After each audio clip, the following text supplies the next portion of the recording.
आप सभी भक्तजनों को राधे राधे। बोलो पुरुषोत्तम मास की जय, मोर मुकुटवंशी बाले की जय, राधा रानी की जय। कल 22वें अध्याय में हमने जाना कि प्राण प्रतिष्ठा कैसे करें। आज हम 23वें अध्याय में जानेंगे। राजा दृढ़धनवा वाल्मीकि मुनि से दीपदान का महत्व पूछ रहे हैं। चलिए 23वां अध्याय शुरू करते हैं। राजा दृढ़धनवा उपाख्यान राजा चित्रबाहु मणिग्रीव तथा मुनि उपदेव की कथा। राजा दृढ़धनवा बोले, हे मुनिवर, पुरुषोत्तम मास में दीपदान का क्या फल है, सो कृपा करके मुझसे कहो। श्री नारायण बोले, हे राजा, विनम्र होकर पूछने पर वाल्मीकि मुनि बड़े हर्ष से मुस्कुराते हुए बोले, हे राजा दृढ़धनवा, पाप नाशनी कथा सुनो, जिसको सुनने से 5 प्रकार के महापातक नाश हो जाते हैं। सौभाग्य नगर में चित्रबाहु नाम के राजा रहता था। वह सत्य प्रतिज्ञ, महाबुद्धिमान, शूरवीर, क्षमाशील, सब धर्मों को जानने वाला, शांत रूप, दया से युक्त, पूजनीय, भगवान का भक्त, कथा सुनने वाला, सदा अपनी पत्नी से प्रेम रखने वाला, पशु एवं पुत्रों से युक्त, चतुरंगी सेना वाला, कुबेर के समान धनी था। उसकी 64 कलाओं से युक्त पतिव्रता पत्नी, महाभाग्यवान, भागवत भक्ति में रहने वाली चंद्रकला रानी थी। उस चंद्रकला रानी के साथ राजा पृथ्वी पर सुख भोगता था। वह श्री कृष्ण के अतिरिक्त दूसरे देवता को नहीं जानता था। एक दिन राजा चित्रबाहु ने मुनि श्रेष्ठ अगस्त्य मुनि को दूर से आते हुए देखकर दंडवत प्रणाम किया और उसकी पूजा भक्ति कर सहित आसन बिछाकर मुनिवर के आगे बैठ गया। तब विनय पूर्वक बोला कि आज मेरे जन्म सफल हुआ, आज मेरा राज्य और महल सफल हुआ, जो आप श्री कृष्ण के सेवक मेरे भवन में पधारे। आपके दर्शन से मैं पापों से छूट गया, अतः हाथी, रथ, घोड़ा, पैदल सेना सहित राज्य आपकी भेंट है। हे मुनि श्रेष्ठ, आप वैष्णव हो, आपसे मैं सब कुछ आपको दिया, क्योंकि वैष्णव को दिया हुआ थोड़ा सा भी मेरु पर्वत के समान होता है। जो पुरुष दिन भर में कौड़ी भर शाक तथा उत्तम अन्न वैष्णव को नहीं देता, उसका दिन निष्फल है, ऐसा वेदांतों का कहना है। जो कोई ब्राह्मण आदि विष्णु भक्त हो, वे पूजने योग्य हैं। उनकी वाणी, मन और क्रम से सत्कार करना चाहिए। ऐसे ऋषि गर्गाचार्य, गौतम और मुनि सुमंत ने मुझसे कहा है। जब सूर्योदय न हो तब तक तारे की छटा रहती है। इसी प्रकार जब वैष्णव विप्र नहीं आवे तब तक अन्य ब्राह्मणों की छटा रहती है। अगस्त्य जी बोले, हे चित्रबाहु, तू सब प्रकार से धन्य है, तेरी सह सब प्रजा भी धन्य है, जो तुम जैसे वैष्णव प्रजा की रक्षा करते हैं। जिस राज्य का राजा हरि भक्त ना हो, उस राज्य में नहीं रहना चाहिए। इसलिए वैष्णव रहित राज्य में रहने से वन में रहना अच्छा है। जैसे नेत्रहीन शरीर पति के बिना स्त्री और निरक्षण ब्राह्मण निंदनीय है, वैसे ही वैष्णव रहित देश निंदनीय है।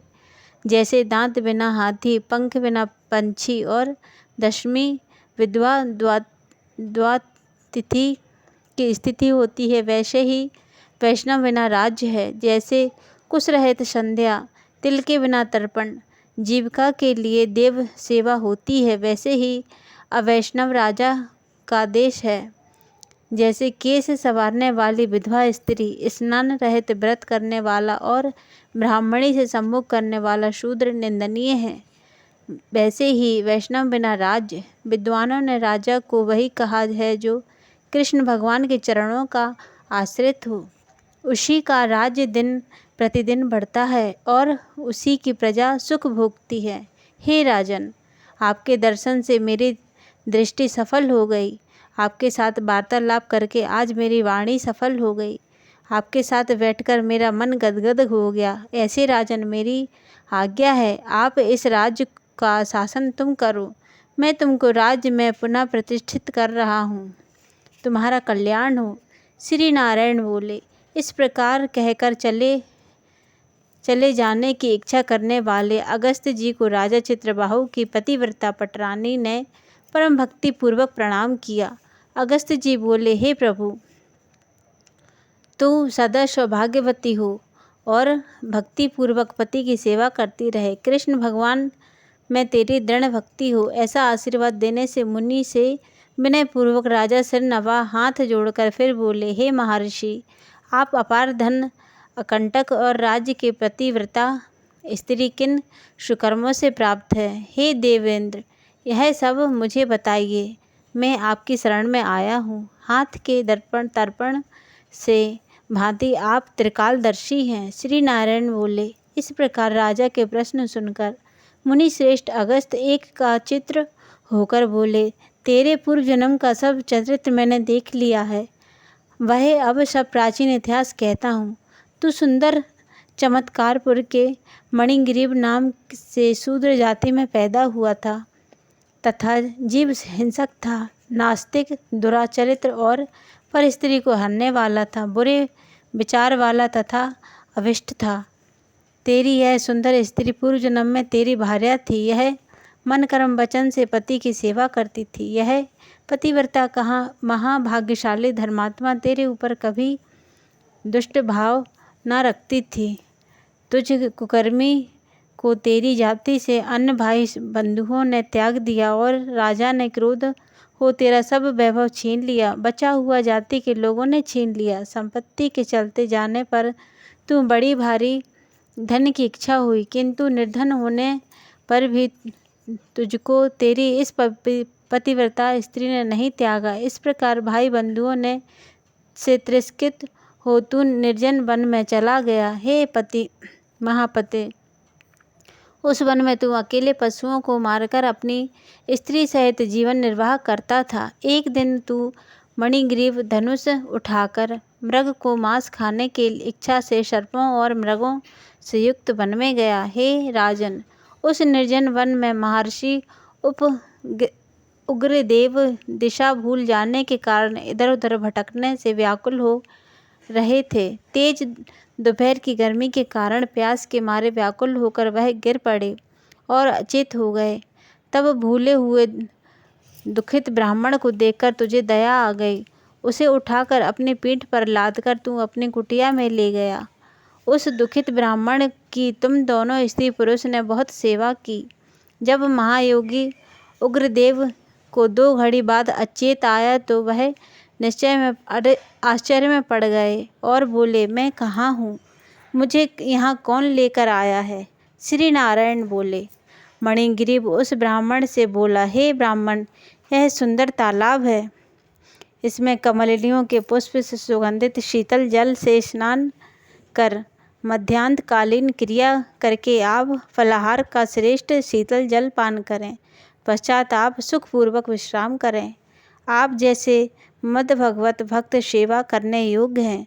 अगस्त जी बोले। तब उग्रदेव श्रम रहित चैतन्य हो मणिग्रीव की बात सुनकर प्यास की बेचैनी के मारे उठ बैठे और उग्रदेव मणिग्रीव की भुजा पकड़कर तालाब के किनारे ले गया और बट वृक्ष से सुशोभित उनके तट पर बैठ गए। ब्राह्मण ने जब बड़ की छाया में क्षण मात्र विश्राम करके स्नान किया और नित्य कर्म करके वासुदेव का पूजन किया, फिर उग्रदेव ने दिव्य पितरों को तर्पण करके शीतल जल पिया। पश्चात बड़ की जड़ के पास बैठ गए। मणिग्रीव मुनि श्रेष्ठ को नमस्कार कर सत्कार करने के लिए विनय पूर्वक बोला, हे ब्राह्मण, आप मेरे उद्धार के लिए मेरे आश्रम में आए हैं। इस तरह आपके दर्शन से मेरा सब पाप नाश हो गए। फिर मणिग्रीव ने बड़े प्रेम से अपनी स्त्री से कहा, हे सुंदरी, जो आश्रम में स्वादिष्ट पके हुए आम्र आदि फल हों उनको जल्दी से ले आओ, देर मत करो। और जो भी कुछ कंदमूल फल हैं उन्हें भी ले आओ। अपने पति के ऐसे वचन सुन सुंदरी ने आम्र का फल और कंद आदि लाकर बड़े हर्ष से ब्राह्मण के आगे रख दिए। मणिग्रीव मुनि